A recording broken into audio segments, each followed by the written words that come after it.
Alléluia.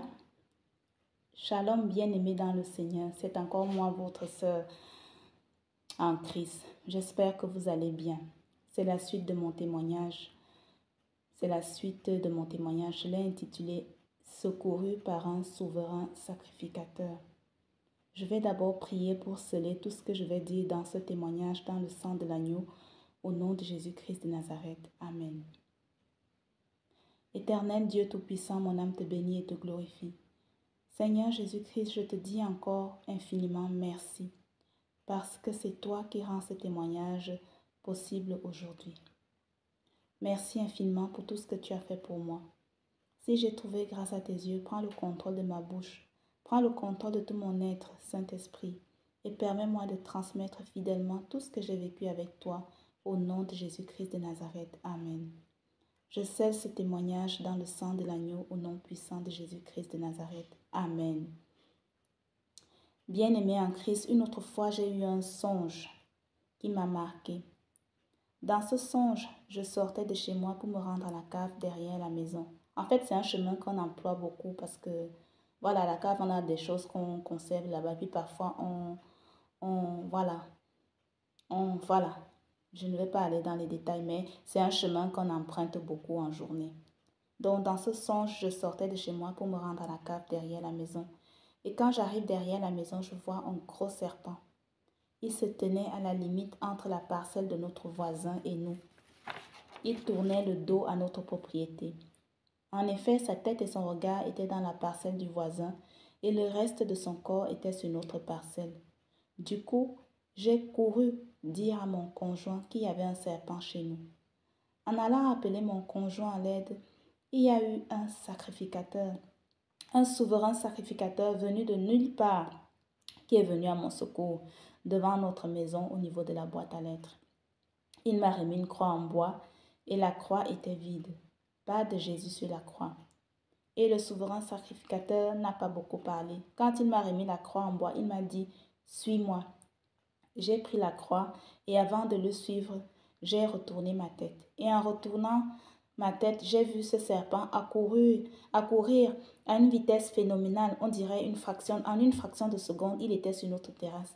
Il s'est redressé, a manifesté sa colère, sa rage, un peu comme le lion qui rugit devant sa proie.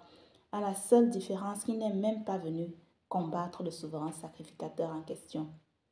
1 Pierre 5, 8 nous dit que le diable rôde comme un lion rugissant, cherchant qui dévorer, et que nous devons lui résister avec une foi inébranlable. À mon réveil, j'ai tout de suite compris que le souverain sacrificateur en question était le Seigneur Jésus-Christ lui-même.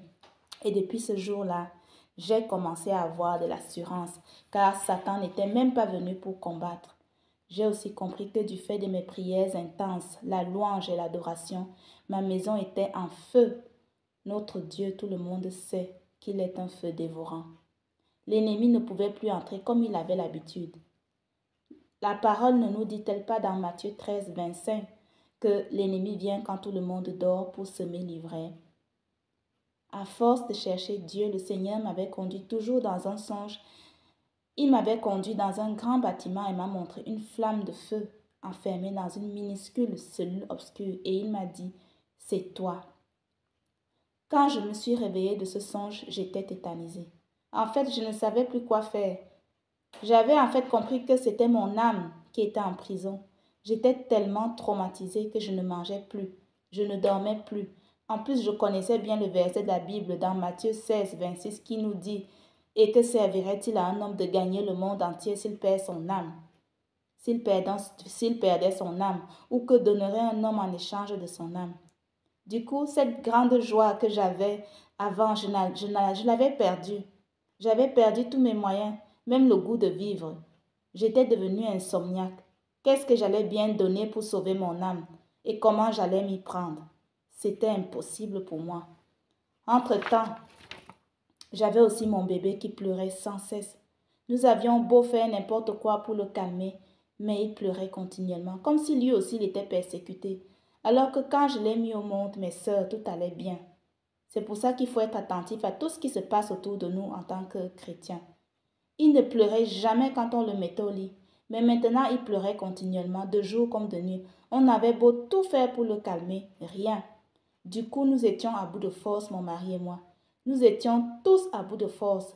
Entre ce qui m'arrivait, ce qui arrivait à l'enfant, du coup, je pleurais aussi. Et un matin, un bon matin, je trouve derrière la maison, puisque je me rends toujours, parfois quand je manque quelque chose ici en haut, je vais en bas à la cave chercher quoi, comme réserve.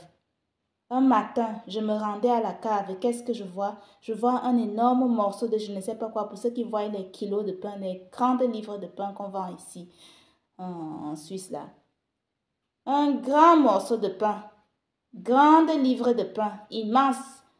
Un morceau de je ne sais pas quoi en tout cas, c'était dans un petit bac à fleurs qui ne pouvait même pas le contenir. Et ensuite, ils avaient recouvert de la terre dessus. C'était vraiment absurde parce que mon fils aîné à l'époque, il était petit, lui, voilà. S'il était dehors, je devais être avec. Donc, je n'ai rien compris. Ils ont essayé de recouvrir ça avec de la terre, mais comme ils ne pouvaient pas tout recouvrir puisque ça n'entrait même pas. Et du coup, voilà, ils ont recouvert de terre. Et puis quand j'ai vu ça, j'étais encore traumatisée parce que c'était au même endroit où j'avais eu ce gros serpent-là. Un peu comme si quelqu'un était en train de vous dire qu'il vide l'eau de la mer pour la mettre dans un petit seau. C'était vraiment absurde. Du coup, j'étais encore traumatisée parce que l'ennemi était en train de me faire comprendre que ce que je voyais spirituellement quand je dors était bien réel. Et c'était encore, comme je dis, à l'endroit où j'avais vu ce gros serpent à la limite entre notre voisin et nous. Il voulait me rendre folle. Il voulait me rendre folle. Et que le monde spirituel existe. Je ne vous dis pas, mes sœurs, l'animosité qu'il y avait chez nous. Je ne parlais plus. Je ne mangeais plus. Le sourire était parti. J'avais des insomnies. Mon enfant qui ne cessait de pleurer et l'autre qui était persécuté. Lui qui n'avait jamais peur de dormir seul, il avait peur de dormir parce qu'on entendait du coup les bruits chez nous, jour comme de nuit, partout chez nous. C'était horrible. Vous vous imaginez? Je n'ose pas imaginer ce qu'Israël avait vécu quand le Seigneur les a délivrés de la main de Pharaon. La peur que les enfants d'Israël avaient ressentie quand ils ont vu Pharaon venir avec ses troupes pour les combattre, pour les pourchasser. Heureusement que Moïse était là. Donc, voilà un peu ce que j'ai vécu, mais je pense que ce que Israël a vécu, on n'ose pas le décrire. Avec tous ces événements, bien-aimés en Christ, j'ai dit au Seigneur Jésus-Christ, Seigneur Jésus-Christ, vous voyez d'où l'importance de lire et de méditer la parole souvent. J'ai dit au Seigneur Jésus-Christ, j'ai lu dans la Bible que c'est toi qui es le Dieu Tout-Puissant. Ces enfants, c'est toi qui me les as donnés, je te les donne. Parce que moi, je n'ai pas la force de les protéger. Et je sais que l'ennemi ne peut rien contre toi. Et comme moi, je ne peux rien faire contre eux, je te les remets dans ta main. Tous les jours, je le lui disais, prends-les, ce sont tes enfants. Prends-les, ce sont tes enfants. C'est toi qui es le Dieu Tout-Puissant. Moi, je ne peux rien contre l'ennemi, mais toi, tu peux tout. Prends-les.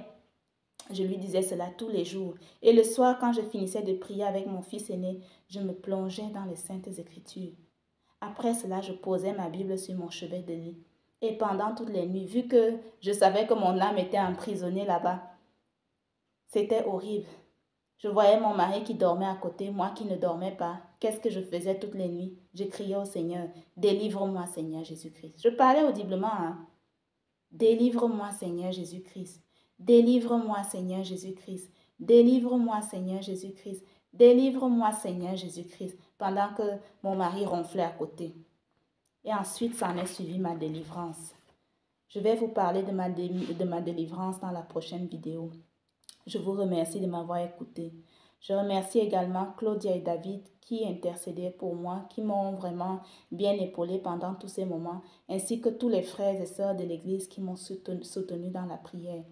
Soyez bénis, soyez fortifiés. En Christ, nous sommes toujours plus que vainqueurs.